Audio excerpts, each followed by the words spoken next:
నామంలో మీ అందరికి నా యొక్క వందనాలు తెలియజేస్తున్నాను.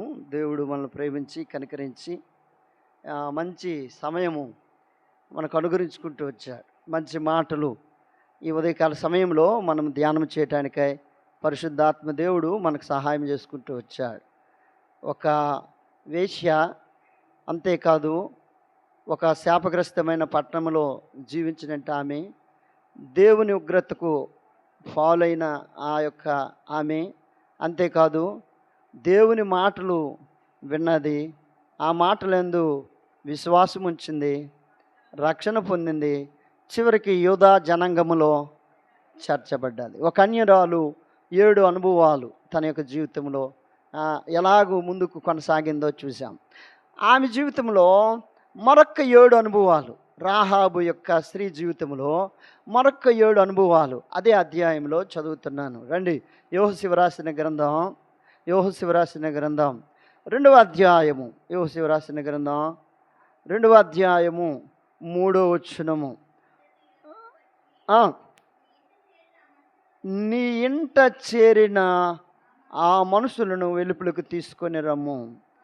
చాలు. నెంబర్ 1, ఆమె తన ఇంటను చేర్చుకుంది. ఆ మనుషులని, వేగులు వారిని ఆమె తన ఇంటను ఏం చేసుకుందట? చేర్చుకుంది. వేగులు వారు రాహాబుకు తెలుసు అంటారు. ఇంతకుముందు పరిచయం అంటారా? లేదు.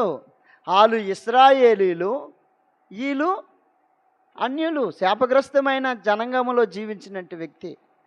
వారెవరో ఈమెకి తెలియదు, ఈమెవరో ఆమెకి తెలియదు. కానీ ఆమె ఆ ప్రజలను తన ఇంట ఏం చేసిందట?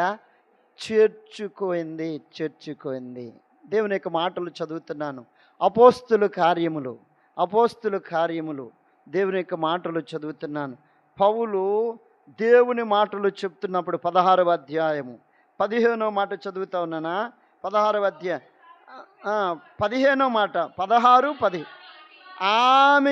ఆమె ఇంటి వారును బాప్టిజము పొందినప్పుడు ఆమె, నేను ప్రభువునందు విశ్వాసము గలదానని మీరు ఎంచితే నా ఇంటికి వచ్చి, ఎంత మంచి మాట, నా ఇంటికి వచ్చి ఇండుడని మమ్మల్ని ఏం చేసింది? బలవంతం చేసింది. ఎవరేమే? లూదియా. ఆమెమో రహాబు, ఈమెమో లూదియా. ఆమె వేగులు వారిని చేర్చుకుంది. ఈమె అపోస్తులుడైన పౌలును, శీలను వారిని తన ఇంట చేర్చుకుంది. మా దగ్గరికి వచ్చి ఉండండి అని ఏం చేసింది అంటే బలవంతము చేసింది. మమ్మును అని అంటున్నాడు. ఎవరినట? మమ్మును అంటే ఈ రాసినంట ఆయన ఎవరు? లోకా. అపోస్తుల కార్యాన్ని రాసినట్టు వ్యక్తి ఎవరు? లోకా కూడా ఉన్నాడు. అందుకే అంటున్నాడు, మమ్మును ఆమె బలవంతం చేసింది. నేను పౌలుతో ఉన్నాను, నేను దానికి సాక్ష్యము. ఆమె తన ఇంట చేర్చుకుంది. ఆమె తన ఇంట ఏం చేసిందట? చేర్చుకుంది. ఎవరిని చేర్చుకుంది అంటే వేగులు వారిని, ఆ యొక్క పట్టణము చూడటానికి వచ్చినట్టు వారిని, ఆ పట్టణపు యొక్క స్థితిగతులను గమనించడానికి వచ్చినట్టు వారిని చేర్చుకుంది. రాహాబు అయితే దేవుని యొక్క వాక్యము చెప్పిన దైవజనుల్ని చేర్చుకుంది. ఎవరు? లూదియా. వాక్యాన్ని చెప్పించుకుంటుంది. బైబిల్ గ్రంథంలో దేవుని మాటలు చదువుతున్నాను. 16వ అధ్యాయము 34వ వచనము. మరియు అతడు వారిని ఇంటికి తోడుకొని వచ్చి భోజనం పెట్టి దేవుని యందు విశ్వాసం ఉంచిన వాడై తన ఇంటి వారితో కూడా ఆనందించాడు. తన ఇంటిని చేర్చుకోవడమే కాదు, వాళ్ళకి ఏం పెట్టాడు? భోజనము. అప్పటికి వాళ్ళు ఎలాగున్నారు? గాయాలతో ఉన్నారు. ఎవరు? పౌలాలు ఎలాగున్నారట? గాయాలతో కొట్టబడ్డారు. ఆ జైలాధికారి పౌలు గారిని పిలిచి ఏం చేశాడట? ఇంటను చేర్చుకొని ఏం పెట్టాడు? భోజనం పెట్టాడు. ఎవరు మిమ్మల్ని తన ఇంట చేర్చుకున్న వారు ఎవరు? మీకు గిన్నెడు చలినీళ్ళిచ్చును, దాని ప్రతిఫలం ఎన్నడూ పోగొట్టుకోరు. మత్తయి సువార్త చదువుతావు నాన్నమాట. మత్తయి త్రాగనిచ్చును, వాడు తన ఫలం ఏమవడు, పోగొట్టుకోడు. చేర్చుకున్నట్టు వాడు చేర్చుకోవడం గొప్ప విషయం. వీరెవరో వాళ్ళకి తెలియదు, వారెవరో వీళ్ళకి తెలియదు. కానీ రాహాబులో ఉండిన మంచి గుణలక్షణం ఏంటనంటే, ఆ వ్యక్తులు ఎవరో తెలియదు కానీ తన ఇంట వారిని ఏం చేసుకుందట, చేర్చుకుంది. నెంబర్ 1, ఆమె తన ఇంట వారిని చేర్చుకొనెను. నెంబర్ 1. నెంబర్ 2, దేవుని మాటలు చదువుతున్నాను. అదే అధ్యాయం, యోసేపు రాసిన గ్రంథం 2వ అధ్యాయం 6వ వచనం చదువుతానన్న. 2వ అధ్యాయము 6వ వచనము. అని చెప్పి ఆ ఇద్దరిని ఎక్కించి దాని మీద రాసి వేసి ఉన్న జనప కట్టెల్లో వారిని దాచిపెట్టెను. ఒకటి ఇంట చేర్చుకొనేనంటే స్త్రీ, 2 దాచిపెట్టిన స్త్రీ. ఏటు పెట్టిన స్త్రీ, దాచిపెట్టిన స్త్రీ. స్త్రీకి మంచి గుణలక్షణం ఉండాలి. ఏ గుణలక్షణం? కొన్ని సంగతులు దాచిపెట్టే గుణలక్షణం. భర్త లేనప్పుడు తోటికోడలు ఈమె ఒకవేళ గొడవ అవుతుందనుకో, భర్త వచ్చిన తర్వాత ఆ గొడవని ఏడ్ చేయకూడదు, చెప్పకూడదు. మళ్ళా తెలియచేస్తే వాళ్ళకి ఏమవుతుందంటే, ఈమె ఎక్కడ చెప్తుంది, ఆమె అక్కడ చెప్తుంది. అన్నిద్దరు మరలా ఏమవుతారు, అంతే యుద్ధానికి లేచిపోతారు. ఏయ్ నువ్వెంతంటే నువ్వెంత. బైబిల్ గ్రంథంలో సామెతలు 25:2 వచనము. సామెతలు 25:2 వచనము. దేవుని యొక్క మాటలు చదువుతున్నాను. సామెతలు సంగతు మరుగు చేయట ఎవరికి ఘనతమ్మా? దేవునికి ఘనత. సంగతిని ఏటి చేయాలా? మరుగు చేయాలి. అంతేగాని ఏంటి మీరు వెళ్ళిపోయిన తర్వాత ఎలాగ తిట్టాడంటే మీ అన్న, ఎలా తిట్టాడో విన్నానేటి, నేను వినలేదు. ఆడు ఒకటి తిడితే ఈమెన్ని చెప్తుంది, మరొక 4 కలిపి చెప్పడం అని అంటాడు. అందుకనే కలిపి చెప్పే బోధ విని అవే చెడిపోయింది. ఏ బోధ? కలిపి చెప్పే బోధ. సర్పం వచ్చి అంటుంది, ఈ పండు తిని దినమున నిశ్చయముగా మేము చనిపోతామని దేవుడని యెహోవా చెప్పాడనంటే, సర్పం అంటుంది అచ్చా మీరు చావనే అవ్వన్నది. ఈ పండు దినాన్ని మేము చనిపోతామని అంటే సర్పం అంటుంది మీరు చావనే. అంతేకాదు మీరు ఎలాగుంటారు, దేవదూతల్లాగా ఉంటారని చెప్పింది. కలిపిడి చెప్పే బోధ. ఒక మాటకి ఇంకొక మాట కూడీకరించటం. దాని వలన ఆ మాటలు వినినంటి ఆ అన్నదమ్ములు లేకపోతే ఆ కుటుంబంలో ఎవరైనా సరే వాళ్ళు ఏమవుతారంటే గొడవలు ఆడుకుంటారు. ఈమె జనప కట్టల్లో వీరిని దాచింది, వేగులు వారిని దాచిన ఈమె, మీరెందుకయ్యా వాళ్ళు వెతుకుతున్నారు, రండి రండి రండి, మా ఇంట్లోనే వాళ్ళు ఉన్నారు. ఎక్కడున్నారో తెలుసా? మిద్ది మీద, అదిగో మిద్ది మీద ఆ జనప యొక్క కట్టల్లోని వాళ్ళకి దాచానని చెప్పేసింది అనుకో. రాహాబు యొక్క జీవిత చరిత్ర యెహోషువ రాసిన గ్రంథం 2వ అధ్యాయంలో ఉండకపోను. దేవుడు ఆమెకి ఏమి శిక్ష విధించాడో అది ఒకవేళ పరిశుద్ధాత్మ దేవుడు మరలా రాసునేమో. కానీ సంగతిని ఏడ్ చేసిందనంటే దాచిపెట్టింది. పరులు గుట్టు బయట పెట్టకము. సామెతలు రాసిన గ్రంథంలో చెప్తాడు సొలొమోను, పరులు గుట్టు ఏడ్ చేయకూడదట, బయట పెట్టకూడదు. ఏదైనా తెలిసిందనుకో దాన్ని ఏడ్ చేయకూడదు. మనము పేపర్ ఇంకా లేట్ అవుతుందేమో, ఉదయాన్నది ప్రింట్ అయ్యి అది మన ఉదయాన్నే మన ఇంటికి వస్తే కదా లేట్ అయిపోద్ది. ఫోన్లో ఉన్నాయట, అక్క చెప్తున్నా. రాత్రి 12 గంటలకి సంతోషపురం అబ్బాయి ట్రైన్ మీద నుండి ఆడు పడిపోయాడని రాత్రి 12 గంటలకు వర్తమానం. రాత్రి 12 నుండి ఉదయం దాకా దొరికాడా లేదు, ఇది పడుతూనే ఉన్నాం పాటలు. అక్కడ ట్రైన్ అది మెల్లికెళ్తుంది, వీడు జస్ట్ అలాగా ఇలాగ కునికాడు, అలాగ అటు జారిపడి ఆడు పాపం జారి పడిపోయినట్టాడు. ఆడు తిన్నగా వచ్చేసి గజపతి నగరం హాస్పిటల్లో నాడు అన్నాడు. ట్రైన్ ట్రాక్ ఏకం వీళ్ళు ఎదుగుతాండ్రు ఎవరు. చివరికి ఆర్పిఎఫ్ పోలీసులు కూడా ట్రైన్ ట్రాక్లో ఎతుకుతాండ్రు. పడిపోయాడని వర్తమానం అయితే వచ్చింది. కాబట్టి సంగతిని ఏటి చేయాలా, మరుగు చేయాలి. కొంతమందికి గుండె సమస్య ఉంటుంది, వాళ్ళ దగ్గర ఏ సంగతి చెప్పాలో అదే చెప్పాలి. అంతేగాని వాళ్ళ దగ్గర ఆ జరగంది కూడా చెప్పేసామనుకో, వెంటనే ఏమైపోద్ది, గుండె ఆగిపోద్ది. ఏమైపోద్ది, గుండె ఆగిపోద్ది. అది జరగరండి. అందుకని దాచిపెట్టింది రాహాబు అనే స్త్రీ. ఈమె మంచి గుణలక్షణాలు చూడు, ఎటువంటి గుణలక్షణాలు. సంగతిని ఏం చేసింది, దాచిపెట్టింది. సంగతిని ఏం చేసింది, దాచిపెట్టింది. మనమందరము సంఘములో ఒక కుటుంబము, ఒక ఇంటి వారము. మన సంఘములోని ఏదైనా సమస్య వస్తే దాన్ని ఏడ్ చేయాలా, ఎక్కడ దాన్ని క్లియర్ చేసుకొని దాన్ని, అంతేగా. సంఘములో సమస్య వచ్చింది కదా, నేను విజయనగరం 2 టౌన్ పోలీస్ స్టేషన్కి వెళ్ళి మా సంఘ కాపరు ఇలాగ చేస్తున్నాడని నేను రాసి ఇచ్చామనుకో, సంగతి దాచిపెట్టినట్లే, పేపర్కి ఎక్కించినట్లే.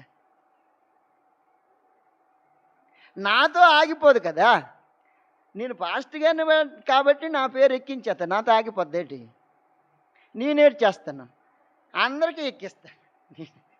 నేనేటి తక్కువ తిన్నానా? నీ నోటో చదివితే బాగుండు. అంటే సంగతిని ఎప్పుడు కూడా దాన్ని నలుగురు మధ్య కూర్చొని దాన్ని ఏం చేయాలా, పరిష్కరించుకోవాలి. ఎంతటితో దాన్ని అయిపోయింది అంతే. ఆ మ్యాటర్ని ఏం చేయాలా, విడిచిపెట్టియాలి.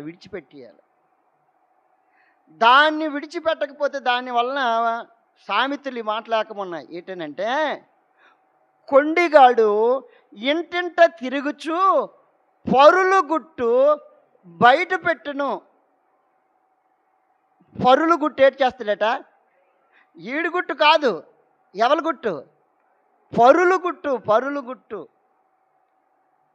అంటే ఇది ఎంత ప్రమాదమో. ప్రభు బల దగ్గరికి వచ్చినప్పుడు రాహాబుకుండిన గుణలక్షణం చూడు. 1 ఇంట చేర్చుకున్నదాయి, 2 సంగతిని దాచిపెట్టినంట ఆమె. సంగతిని ఏం చేసినంట ఆమె, దాచిపెట్టినంట ఆమె.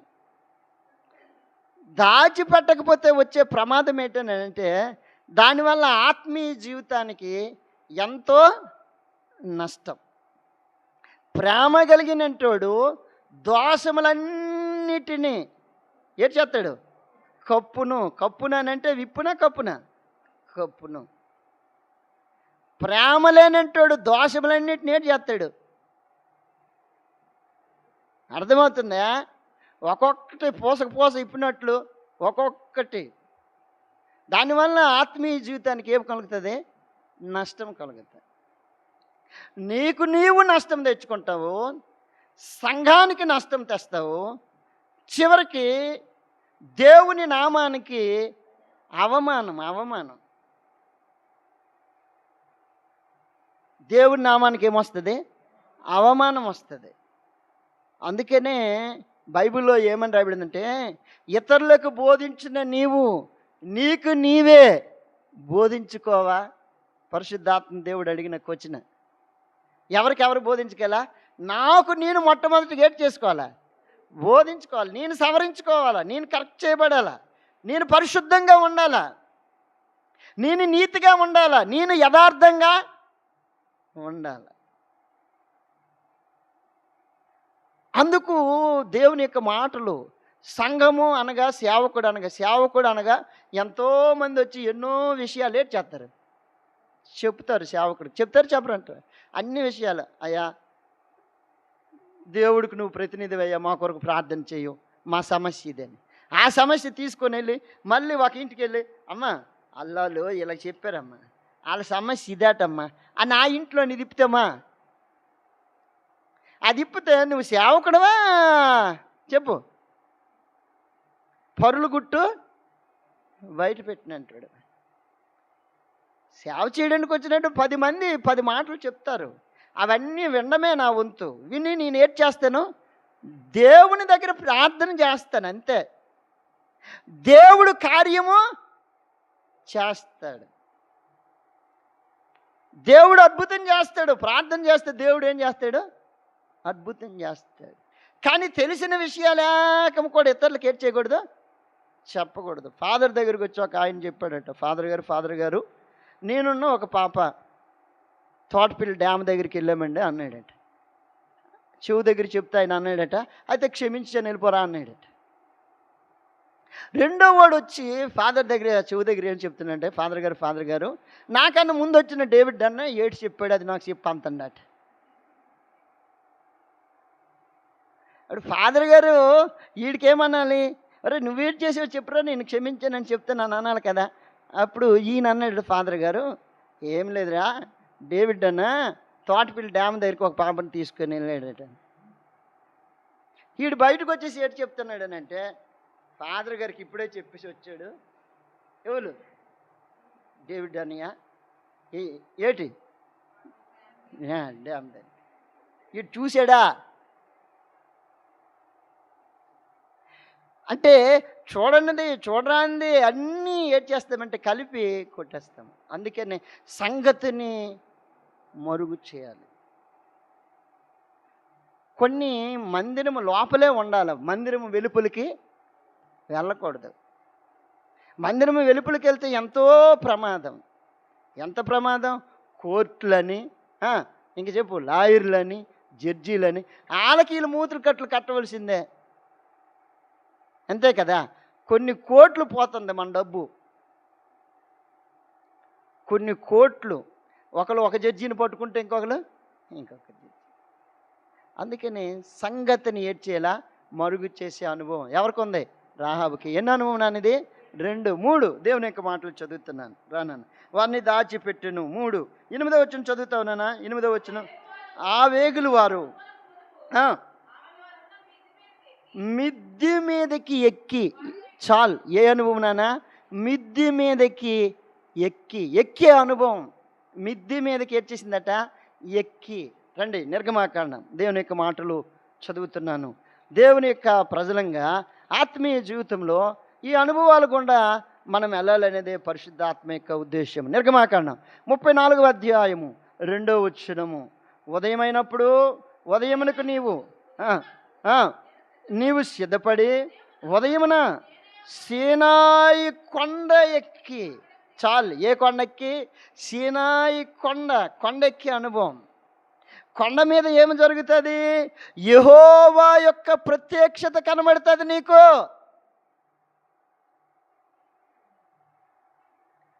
ఏటెక్కాల? కొండ. ఆ కొండ, ఆ బండ ప్రభు అయిన క్రీస్తే అంటాడు కొరింథీయులకు రాసిన పత్రిక 10వ అధ్యాయంలో 4వ వచనంలో. ఆ బండ ప్రభు అయిన క్రీస్తే. క్రీస్తు అనే కొండపైకి నువ్వు రావాలా. అందులోనికి వచ్చేవనుకో, అమ్మ కొండ మీదకి ఎక్కేవనుకో పట్టణం ఎలా కనబడుతుంది? ఏది మొరుగై ఉండదు, అన్నీ తేట తెల్లగా కనిపిస్తాయి. ఆత్మీయ జీవితంలోనికి వెళ్ళినప్పుడు ప్రార్థన అనే అనుభవం, వాక్యమైన అనుభవం, ఆరాధన అనే అనుభవం, సంగమంలో ఉండే అనుభవం, కుటుంబ జీవితంలో నివసించే అనుభవం, ఈ అనుభవంలోనికి వచ్చినప్పుడు దేవుని యొక్క ప్రత్యక్షత ఏటో నువ్వు కనుక్కోగలుగుతావు. దేవుని యొక్క ప్రత్యక్షత నీకు బయలుపరచబడుతుంది. అందుకే ఇక్కడ రాయబడిన మాట ఏంటంటే, వారు కొండ ఎక్కినప్పుడు, వాళ్ళు కొండ ఎక్కితే దేవుడు ఏం చేశాడు? కొండ మీదకి దిగి వచ్చాడు. 5వ వచనం చదువుతావు నాన్న. మేఘములో యెహోవా దిగి, వాళ్ళు ఎక్కితే కానీ దేవుడు ఏమవలేదు, దిగలేదు. ఎక్కే అనుభవం ఉందా ఆత్మీయ జీవితంలో? ఈమె మిద్ది మీదకి ఎక్కి వెళ్ళుచుండగా, ఎక్కడికి ఎక్కుతుందట? మిద్ది మీదకి. ఏం అనుభవాలు చూడు. ఇంటర్నెట్ చేర్చుకున్న అనుభవం, దాచిపెట్టే అనుభవం, మిద్ది మీదకి ఎక్కే అనుభవం, కొండ మీదకి ఎక్కే అనుభవం. దేవుని యొక్క మాటలు చదువుతున్నాను. అపోస్తుల కార్యం 3వ అధ్యాయం 1వ వచనం. అపోస్తుల కార్యం 3వ అధ్యాయము 1వ వచనం. దేవుని మాటలు చదువుతున్నాను. అపోస్తుల కార్యము ప్రార్థన కాలమున పేతురు యోహానులు దేవాలయములోనికి ఎక్కి వెళ్ళుచుండగా, ఎక్కడికి ఎక్కుతున్నారట? దేని కొరకు? ప్రార్థన కొరకే. ప్రార్థనకి ఎక్కే ఇల్లు అనుభవం ఉందా? దిగువనున్నావు నువ్వు. ఎక్కడికి ఎక్కాలా? మీదకి ఎక్కాలా? కొండ మీదకి ఎక్కాలా? దేవుని సన్నిధికి వెళ్ళాలా? దేవుని సన్నిధికి వెళ్తే దేవుడు దిగి వస్తాడు. ఎక్కే అనుభవం, ఎక్కి వెళ్ళిచుండగా. ఏమి మంచి అనుభవాలు ఈ జీవితంలోనే. ప్రార్థనా కాలమున పేతురు యోహానులు దేవాలయంలోనికి ఎక్కి వెళ్ళిచుండగా. ఎక్కి వెళితే అద్భుతం జరుగుతుంది, ఆశ్చర్యాలు జరుగుతాయి, గొప్ప కార్యాలు జరుగుతాయి, ఊహించలేనట్టు కార్యాలు నువ్వు ప్రార్థనలో ఉండయ్యా. ప్రార్థనలో ఉండు. ఎందులో ఉండాలా? ప్రార్థనలో. అమ్మా, నా ఇంటి కాలువ దగ్గర ఒకడు ట్రాక్టర్ మట్టేసాడు అంటే ఈ నా ఇంటి నీరు ఆడి కిందకి వెళ్ళకూడదని ప్రార్థన చేసామంతే. చాలా మంది అన్నారు, సెక్రటరీ గారు కంప్లైంట్ ఇవ్వండి అని. పోలీస్ స్టేషన్కి వెళ్ళి కంప్లైంట్ ఇవ్వండి. అర్థమవుతుందమ్మా? ఏం చేసాము? ప్రార్థన చేస్తే బోరు మన కొండ పోతకన్నా ఇంకా పెద్ద వర్షం పడ్డది. ట్రాక్టర్ మట్టి ఒకేసారి ఏమైంది? ప్రార్థన చేసే అనుభవం ఉందా? బలిపీఠం మీద నుండి చెప్తున్నాను. డాక్రాలో సిస్టర్ ఉన్నారు. అమౌంట్ అవసరం ఈ మన స్థలం కొరకని. అసలుకి ఈమె ప్రెసిడెంటు, మా వదిన సెక్రటరీ. ఇద్దరు సంతకాలు పెడితే డబ్బులు డ్రా చేసి ఇవ్వచ్చు. ఇది మీకు తెలియని ఇది కాదు, డ్రా చేసి ఇవ్వచ్చు. కానీ అందరికి చెప్పి డబ్బులు డ్రా చేద్దామని అందరికి సంతకాలు అడిగితే అందరూ ఏమన్నారు తెలుసా? మేము పెట్టమన్నారు. పెట్టమని అంటే వాళ్ళు పెట్టమని ఊరుకుంటే బాగుండు. వాళ్ళు ఇంటి మీదకి వచ్చేసారు దుమ్మిగా డబ్బులు అడిగితే. ప్రార్థన చేశాం. ఏం చేసాము? ప్రార్థన చేశాం. ఈరోజు ఉదయాన్నే సిస్టర్ చెప్పారు, ఈరోజు ఉదయాన్న అద్భుత రీతికి డబ్బులు పడిపోయినాయి. అద్భుత రీతికి ఏమైపోయింది? వీళ్ళు అనుకున్నారు మీ సంతకం పెట్టకపోతే ఏంటి? దేవుడు సిగ్గుపరచుడు. నువ్వు ఎక్కాలి, నువ్వు ఎక్కే అనుభవం ఉండాలా. నీ సమస్యతో నువ్వు స్ట్రగుల్ అయిపోయిన దానికంటే ఆ సమస్యని ఎక్కడ తీసుకుని వచ్చేయాల? అది ఏటి నేర్చుకుంటున్నావు ఆత్మీయ జీవితంలో?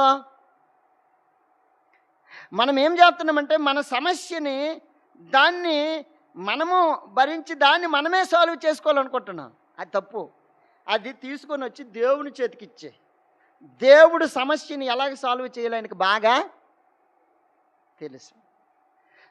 సమస్యలను సాల్వ్ చేసిన దేవుడు ఆయన. అది ఎటువంటి జటిలమైన సమస్య అయినా సరే. అందుకనే ప్రార్థనలో ఉండే అనుభవం ఉండాలా. ప్రార్థనకి ఎక్కి వెళ్తే ఒక అనుభవం ఏంటి తెలుసా? దేవుడు దిగి వస్తాడని చెప్పాను. ప్రార్థనకి ఎక్కి వెళ్తే అద్భుతం జరిగింది. పుట్టి కుంటివాడైనా ఒక మనుషుడు దేవాలయం వెలుపల ఏటి చేస్తున్నాడు అంటే వాళ్ళు ఎక్కి వెళ్ళారు, అద్భుతం జరిగింది. ప్రార్థనకి ఎక్కి వెళ్తే. ఒక మాట చదువుతాను ఇంకా దేవుని యొక్క మాటలు. సమూయేలు రాసిన గ్రంథం, మంచి మాట. సమూయేలు రాసిన గ్రంథం మొదటి సమూయేలు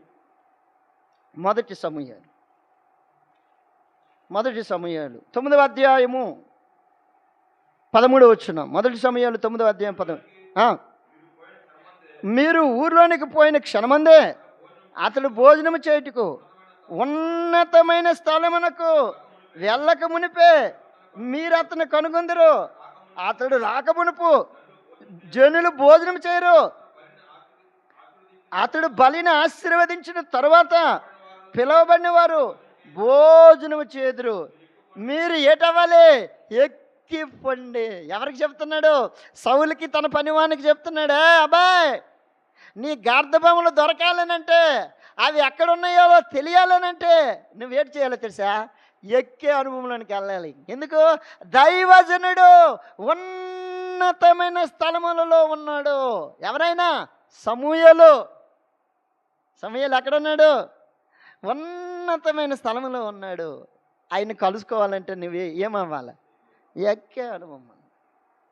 ఆత్మీయ జీవితంలో ఈ అనుభవం ఉందా? ఎక్కే అనుభవం. ఆత్మీయ మెట్టుకు మెట్టు మెట్టుకు మెట్టు మెట్టుకు మెట్టు ఏడ్ చేయాలి. ఎక్కుతూ ఉండాలి, ఎక్కుతూ ఉండాలి, ఎక్కుతూ ఉండాలి. ఎవరు ఎక్కుతారో ఆ పర్వతం మీద వారేమవుతారు? నివసిస్తారు. కీర్తనలు 15వ అధ్యాయం మొదటి వచనం చదువుతావు నాన్న. కీర్తనలు 15వ అధ్యాయం. అతిథిగా ఉండదగినట్టు వాడు ఎవడు?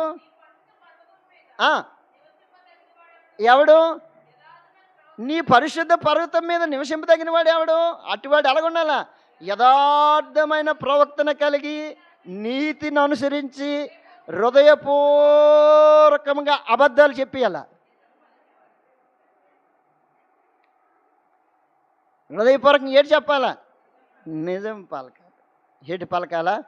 నిజం పలక. జడ్జి గారు అడుగుతారు లాస్ట్ జడ్జిమెంట్లో, అంతే కదన్నా, లాస్ట్ తీర్పులో, డేవిడ్ అని నేను నిజమే చెప్తాను కానీ అబద్ధము ఏమాత్రము చెప్పను. అది పట్టుకొని అనమంటాడు. అప్పుడు చెప్తాను, డేవిడ్ అని నేను అంత ఏటి అబద్ధం చెప్తేనా? నిజం. అర్థమవుతుందా? ఎక్కేళ్ళ అనుభవంలో యథార్థమైన హృదయం కలిగి నీతిని అనుసరించాలి. దేన్ని అనుసరించాలా? నీతిని అనుసరించాలి. హృదయపూర్వకంగా ఏంటి చెప్పాలా? నిజము. నిజము. ఏం అనుభవం ఉంది ఆమెను? ఆ వేగులు వారిని ఆ జనపనార కట్టలో వారిని అక్కడ దాచడమే కాదు, ఆ మిద్ది మీద పెట్టడమే కాదు, వాళ్ళ దగ్గరికి ఈమె ఏం చేస్తుంది? ఎక్కి వెళ్ళిందట. ఎక్కి వెళ్ళింది. ఈమె వాళ్ళ దగ్గరికి ఎక్కి ఆ మిద్ది మీదకి ఎక్కి ఆమె దిగింది అనుకో, అక్కడ చూసినట్టు వాళ్ళు ఏమనుకుంటారన్న? జనరల్గా వాళ్ళు మిద్ది మీద ఉన్నారు, ఈమె ఆ మిద్ది మీదకి ఎక్కింది వాళ్ళ దగ్గరికి. ఎవలేనో వచ్చినప్పుడు ఏ మేనగోడలో, ఏ వదినో, కథ ఏ తోటికోడలో ఎవలో వస్తున్నప్పుడు వాళ్ళ దగ్గర మాట్లాడేసి ఆమె ఆ మిద్ది మీద నుండి అప్పుడే దిగుతుంది అనుకో, ఏడు చేస్తారు అలా అందరూ? ఓలమ్మో, ఎంతకండా ఇది? అర్థమవుతుందా? లోకపు యొక్క పోకడ చెప్పాను, అంతే కదన్నా. అక్కడికి ఎక్కిపోయింది నాయను. ఇది ఏకము, ఈ స్థలం ఏకము చాలదా? ఇన్ని మాట్లాడతారు. అందులో కొంచెం పల్లెటూరు అనుకో, ఆ లాంగ్వేజ్ ఇంకా దరిద్రం. ఎన్ని మాట్లాడాలి ఆ మాటలకే. రాహాబు ఒకలా మాటలకే ఏమైపోలే? కొంతమంది మాటలకు చచ్చిపోయినట్టు వాళ్ళు ఉన్నారు. చేసింది చేసేస్తారు కానీ ఏంటి ఆ మాటలు చేసినప్పుడు అవి గుర్తురావు. మాట్లాడుతున్నప్పుడు ఏయ్ నాకింత మాట్లాడతావు, నేను చచ్చిపోయి చూపెడతానని. చచ్చిపోయి ఇంకేటి చూపెడతాను నీ మోకం? బ్రతికి జీవితాన్ని ఏడ్చేయాలి, ఇతరులకి చూపించాలి. నేను ఒకప్పుడు నీచుడినే, ఒకప్పుడు నేను పనికిమాలినవాడిని, ఒకప్పుడు నేను దౌర్భాగ్యుడిని, ఒకప్పుడు నా జీవితము పాపంతో నిండినదే, ఇదిగో నా జీవితము మారింది అని సాక్షిగా ఏమవ్వాల? ఆమె దాచిపెట్టిన అనుభవమే కాకుండా ఇంకేం చేసిందట? ఎక్కి వెళ్ళే అనుభవం. ఎన్నో అనుభవం నాన్నది? 3, 4 దేవుని యొక్క మాటలు చదువుతున్నాను. యోసేపు రాసిన గ్రంథం 2వ అధ్యాయము 9వ వచనం చదువుతావు నాన్న. యెహోవా ఈ దేశం మీకు ఇచ్చుచున్నాడని మీ వలన మాకు భయం పుట్టిననియో, మీ భయము వలన ఈ దేశ నివాసులందరికీ ధైర్యము చెడిననియో నేను ఎరుగుదును. 4వదిగా సాక్షిగా నిలబడ్డది. నాకు తెలుసు అనే మాటలు చెప్తుంది. నేను ఎరుగుదును. ఎలాగున్నది నాన్న? సాక్షి. ఎవరి కొరకు సాక్షి?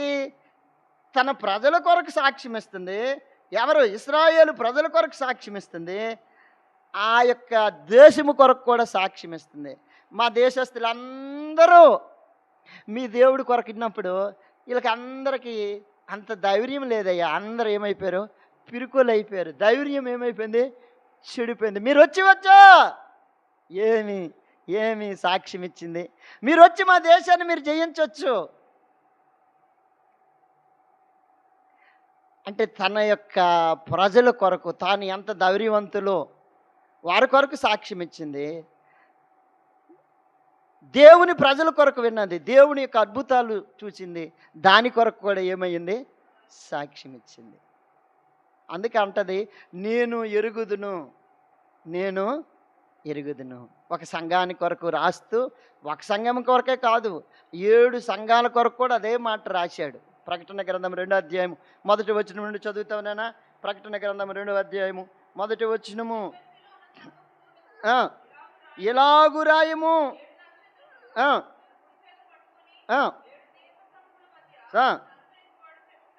ఏమనగా నీ క్రియలను, నీ కష్టమును, నీ సహనము నేనెరుగుదును. నీ కష్టము నాకు తెలుసు, నీ శ్రమ నాకు తెలుసు, నీ క్రియ నాకు తెలుసు. భార్యకి భర్త హింసిస్తుంటే ఎవరు ఎరుగుతారు చెప్పు? కన్నవరా? ఆమె అంటది, మా అమ్మున్నే దగ్గరున్నే బాగున్ను, ఈ వేకం చూసి నీతోటేటవును. మా నాన్నే భయపడకో, నీ శ్రమ ఆయన ఎరుగును, నీ కష్టమైన ఎరుగును, నువ్వు పడుతున్న ప్రతి ప్రయాసమైన ఎరుగును. ఆయన ఎరుగును అని ఆయన అంటుంటే నువ్వంటున్నా వాళ్ళకి తెలియదు నాయన, మా ఆయన మంచోడు అనుకున్నాను, కానీ ఎలాగ దొలగొట్టేస్తాడని సంగతి. పైకేమో తెల్ల బట్టలు వేసాడు, లోనేమో చెప్పు దొలగొట్టేస్తున్నాడు. ఇటువంటిదే నీ బ్రతుకు నాకు తెలుసు, నీ కష్టం తెలుసు, నీ క్రియ నాకు తెలుసు. చదువుతావునా మరలా? అది ఎఫెసీ సంఘానికి రాశాడు. 8వ వచనము 9వ వచనం చదువునాన్న. 2వ అధ్యాయం 9వ వచనం. నీ శ్రమను, నీ దరిద్రతను ఆయన ఎరుగుదు. ఆయన అంటున్నాడు స్వర్ణ సంఘానికి, నీ శ్రమను, నీ దరిద్రత నాకు బాగా తెలుసు, నాకు తెలుసు, నేను ఎరుగుదును. ఏం మంచి మాటలు రాశాడండి. నేను ఎరుగుదును. అందుకనే ఈమంటుంది రాహాబు, నాకు తెలుసయ్యా మీ దేవుడని యెహోవా కొరకు నాకు బాగా తెలుసు, ఆయన కొరకు నాకు తెలుసు. 19వ వచనం చదువుతానా? నీ క్రియలను, నీ ప్రేమను, నీ విశ్వాసమును, నీ పరిచర్యను, నీ సహనమును నేను. నీ సహనము. ఒక్కొక్కరు అంటారు, అన్నా ఎంతకని పడతానన్నా ఇటే ఎంతకని. అవునమ్మా, నీ సహనము దేవుడికి బాగా తెలుసు. ఎంతకని పడతాం? ఈ జీవితం ఉన్నంత వరకు పడవలసి ఉన్నదని ఆయన రాసేది పడ్డమే, అంతే. దానికి ఇంకెవరు అన్న తెప్పించలేరు. చెప్పు.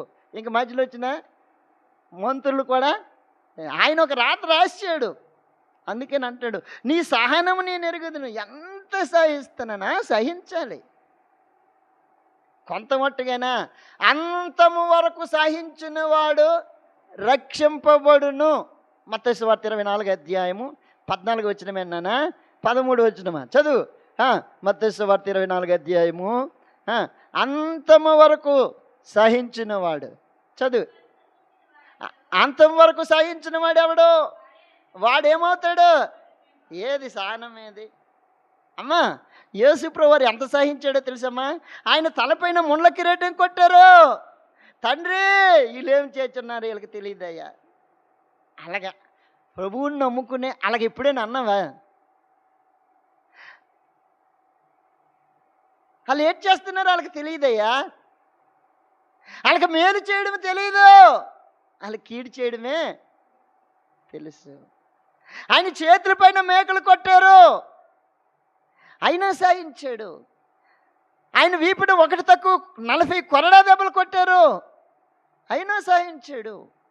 ఆయన ప్రక్కన బల్లిపడి పొడిచారు, అయినా సహించాడు. ఆయన కాళ్ళపైన మేకు కొట్టారు, అయినా మేకును కొట్టినా సహించారు, కొరడా దెబ్బలు కొట్టినా సహించాడు, ఉమ్ము ఊసినా సహించాడు, పిడుగులు గుద్దినా సహించాడు. అన్నిటికీ సాయించి ఎవరికి అప్పగించాడు? తండ్రికి అప్పగించాడు. తండ్రి వీరి ఆయన అంటాడు, నేను ఎరుగుదును. ఇప్పుడు నేను మోకరించి దేవునికి అప్పగించావా? పరిస్థితులు, శ్రమ, ఇబ్బంది ఇటువంటివి కలిగినప్పుడు, ప్రభువా నాకేటో కానీ నా ఉద్యోగంలో ఈ వ్యక్తి నన్ను చాలా బాధ పెట్టేస్తున్నాడు, నేను ఇంటికి వెళ్తే నా భార్య నాకు అసలుకి నెమ్మది లేకుండా చేసేస్తుంది నాయన, నీ సన్నిధిలో ఆమె నీ చేతికి అప్పగిస్తున్నాను నాయన. నేను డ్యూటీకి వెళ్ళగానే నా భార్య అసలుగా డ్యూటీలో కూడా నాకు ఏడ్చేస్తుంది, నెమ్మది లేక ఎక్కడ ఉన్నావు, తిన్నావు లేదు, ఉన్నావు లేదు, ఏడ్చేస్తున్నా, అసలుకి రెస్ట్ లేకుండా ఈ మొబైల్ చెప్పు ఏంటి ఛార్జింగ్ అయినంత వరకు నన్ను తినేస్తుంది నాయన, ఇవేంక నీ చేతికి అప్పగిస్తున్నాను. అవును, నా పిల్లలు నాకు నెమ్మది లేకుండా చేస్తున్నారు ఆయన, మా కుటుంబం వల్ల నాకు ఏట్లేదు నెమ్మది లేదు. ఆయన నేను ఎరుగుదును, నువ్వు అప్పగించబడాలి, దేవుని చేతికి అప్పగింపబడాలా, దేవుని చేతికి దగ్గరికి రావాలా, దేవుని హస్తాల దగ్గరికి రావాలా. దేవుడు నీ సహనము ఎరుగును. ఆయన అంటున్నాడు, నీ దరిద్రత నాకు తెలుసు, నీ శ్రమ నాకు తెలుసు, నీ కష్టము నాకు తెలుసు, నీ పరిచర్య నాకు తెలుసు, నీ సహనము నాకు తెలుసు, ఇవన్నీ నాకు తెలుసు, నేను ఎరుగుదును. అంతే కదా నాన్న, అలాగే అంటున్నాడు, ఇవన్నీ నాకు తెలుసు, నేను ఎరుగుదును. చదువుతావా? 3వ అధ్యాయం 2వ వచనం, 3వ అధ్యాయం. నీ క్రియలు నేను ఎరుగుదును. నీవు ఎటువంటి వాడు? మృతుడివే, నీ క్రియలు నేను ఎరుగుదును. నువ్వు ఎలాగొన్నా?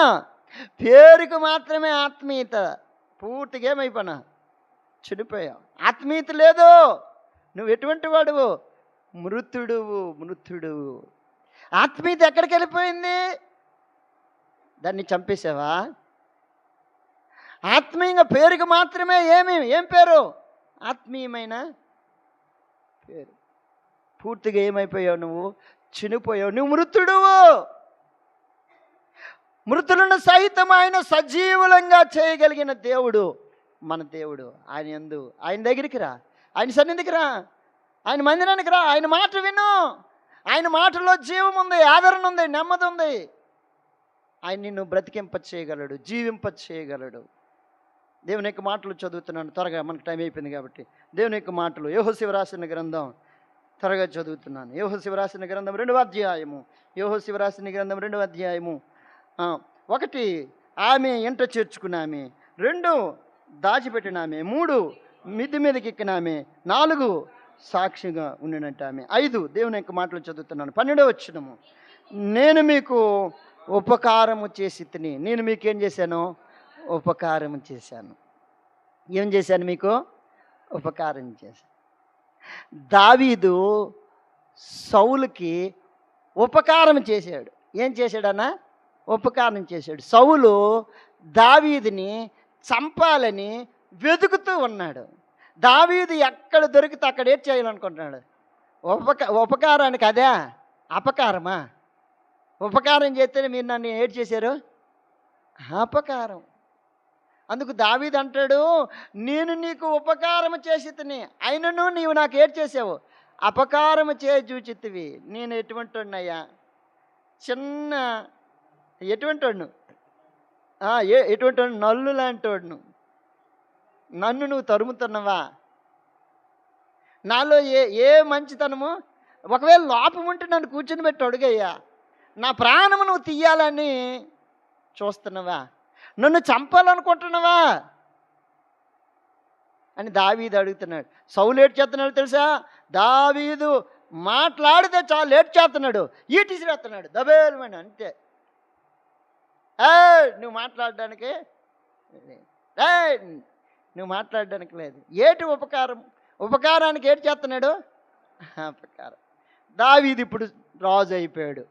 దావీదు రాజు అయిపోయిన తర్వాత ఇలాగ అన్నాడు. రండి దేవుని యొక్క మాటలు చదువుతున్నాను. 2వ సమూయేలు 9వ అధ్యాయం. 2వ సమూయేలు 9వ అధ్యాయం. దావీదు ఇలాగ అంటున్నాడు. 2వ సమూయేలు 9వ అధ్యాయం. దేవుని యొక్క మాటలు చదువుతున్నాను. 5వ వచనం చదువుతా ఉన్నానా? అప్పుడు రాజైన దావీదు మనుషులను ఆ, ఆ, ఆ. మాకీరు ఇంటి నుండి అతన్ని రప్పించిన 7వ వచనం చదువునాన్న. అందుకు దావీదు, నువ్వు భయపడవద్దు, నీ తండ్రి అయిన యోనాతాను నిమిత్తము నిజముగా నేను నీకు ఉపకారము చూపి నీ పితరుడైన సౌలు భూమంతయు నీకు మరలా ఇప్పింతును, మరియు నీవు సదాకాలము నా బాళ్ళ యొద్దనే ఏం చేస్తావు వదును. ఏమి ఆయన అపకారం చేస్తే ఈయన ఏం చేశాడు? ఉపకారం చేశాడు.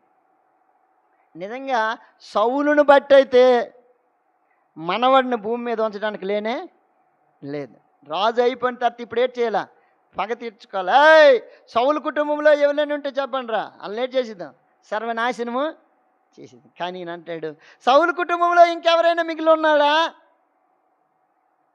ఉన్నాడు ఒకడు. మాకీరి ఇంట, లొదీబారులో మాకీరి ఇంట ఒకడు ఉన్నాడు, మెఫీబోషెత్తు. 2 కాళ్ళు కుట్టువయ్యా, అయితే అతను నా దగ్గర తీసుకుని వచ్చే ఏం చేస్తా అని అంటే, రోజు కూడా నా బల్ల యొద్ద అతడు ఏం చేస్తాడు? ఏమి ఎక్కడికి తీసుకుని వచ్చాడు? బల్ల దగ్గరికి తీసుకుని వచ్చాడు మనల్ని. అపకారస్తులైన మనల్ని. ఉపకార బుద్ధి ఎప్పుడైనా మనకు తెలిసేటి?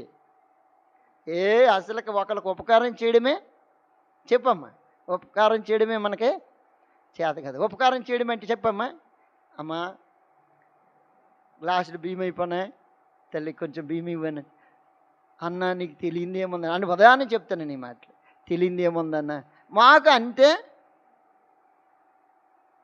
ఉపకారం చేయడం మనకి ఏటి అవ్వట్లేదు. ఆయన అన్నాడు, ఇదిగో ఈ మంట ఉంది, నేను మీకు ఏం చేశాను? మీరెవరో నాకు తెలియదు, మీ భాష ఏంటో నాకు తెలియదు, మీరు అసలు నాకు బంధువులు కారు, కానీ నేను మీకేం చేశాను? ఉపకారం. ఎంత మంచి మాటలు. మరలా చదువుతున్నాను యెహోషువ రాసిన గ్రంథం, త్వరగా చదివేస్తున్నాను. యెహోషువ రాసిన గ్రంథం 2వ అధ్యాయము. యెహోషువ రాసిన గ్రంథం 2వ అధ్యాయము. ఉపకారము చేసిన అలవాటు ఆమెకు ఉంది. తర్వాత దేవుని యొక్క మాటలు చదువుతాను. 15వ వచనము. ఆమె ఇల్లు ప్రాకారం మీద ఉండెను. ఆమె ఇల్లు ఎక్కడుందట? ప్రాకారం మీద ఉండెను. ఆమె ఇంటి చుట్టూ ఏముంది? ప్రాకారం ఉంది. ఆమె ఇంటి చుట్టూ ప్రాకారం ఉంది. ఆమె ఇల్లు కూడా ఎక్కడ ఉంది? ప్రాకారం మీద. ఆమె ఇల్లు ప్రాకారం మీద కట్టుకోయింది, కిందన కాదు. శత్రువు వస్తుంటే ఆమెకి తెలిసిపోద్ది ఏ యొక్క వైపు నుండి శత్రువు వస్తున్నాడు. ఎవరు ఈ పట్టణంలోనికి వస్తున్నారో, మంచోళ్ళు ఎవరో చెడ్డోళ్ళు ఎవరో ఆమెకు బాగా తెలుసు. ఆమె ఇంటి చుట్టూ కంచి ఉంది. యోబు గ్రంథం 1వ అధ్యాయము 10వ వచనంలో అదే అంటాడు అపవాది. నీవు అతని ఇంటి వరకే కలిగిన సమస్తమునకు చుట్టూ ఏటేసావు? కంచేసావు. ఏటేసావు? కంచి. నీ ఇంటికి కంచి ఉందా? ప్రార్థన అనే కంచి నీ ఇంటికి ఉందా? ఏ కంచి? ప్రార్థన. వాక్యం అనే ప్రాకారముతో నీ ఇల్లు కట్టుకున్నావు ఎప్పుడైనా? నీ ఇంటి చుట్టూ ఏముండాలా? వాక్యము ప్రాకారముగా ఉండాలా.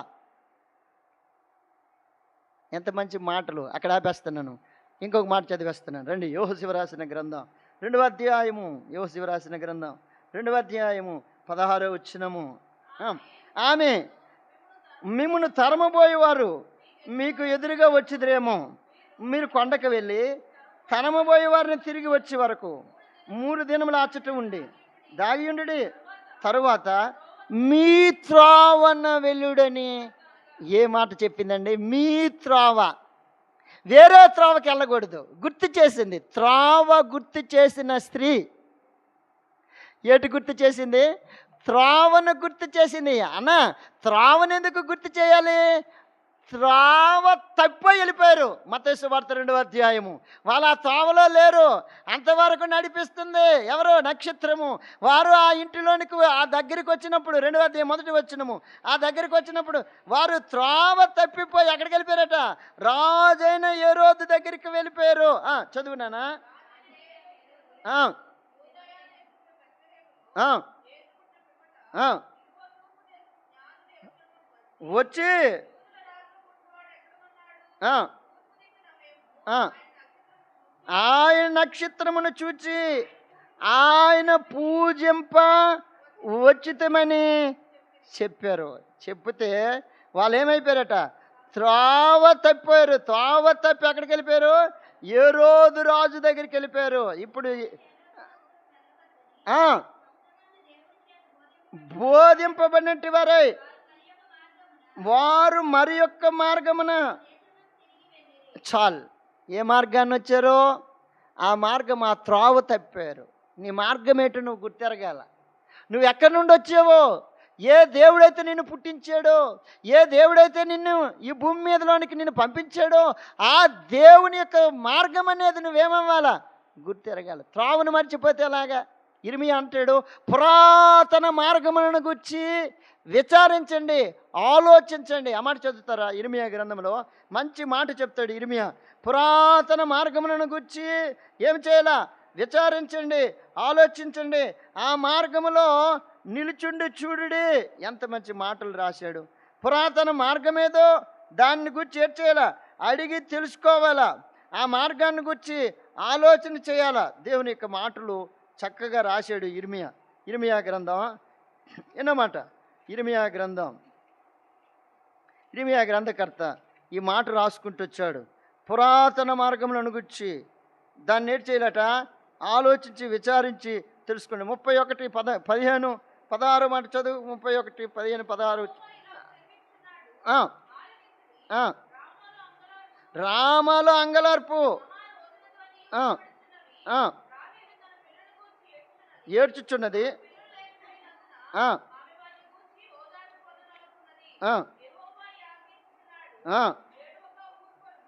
ఏడవక ఊరుకుని 6:16 నాన్న, 6:16 చదువు. క్షమించు, 6:16.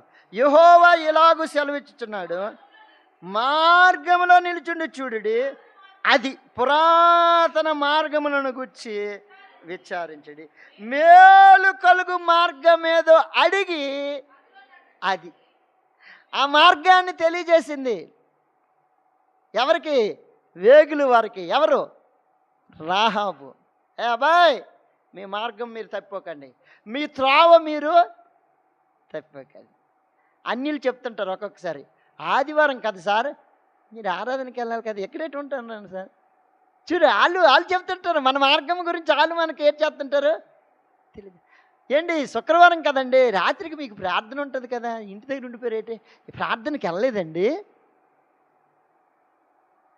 అర్థమవుతుందా? నీ మార్గం ఏటో ఆయనకు బాగా తెలుసు. ఆ మార్గంలోనే వెళ్ళాలి. రాహాబు అదే చెప్తుంది, మార్గము గుండా, మీ మార్గము గుండా మీరు మరలా జ్ఞాపకం చేసింది, గుర్తు చేసిన స్త్రీ. ఎన్ని అనుభవాలు! ఒకటి చెప్పు, ఇంట చేర్చుకున్న స్త్రీ. 2, దాచిపెట్టిన స్త్రీ. 2, మిది మీదకి ఎక్కిన స్త్రీ. 4, సాక్షిగా ఉండిన స్త్రీ. 5, ఉపకారం స్త్రీ చేసిన స్త్రీ. 6, ప్రాకారం మీద ఉండిన స్త్రీ. 7, త్రోవను తెలియచేసిన స్త్రీ. 6 మార్గాన్ని వారికి బోధించిన స్త్రీ. ఆత్మీయ జీవితంలో అట్టి కృపా సహాయము పరిశుద్ధాత్మ దేవుడు మనందరికీ అనుగ్రహించునుగాక. ఆమేన్. ప్రార్థన చేసుకుందాం.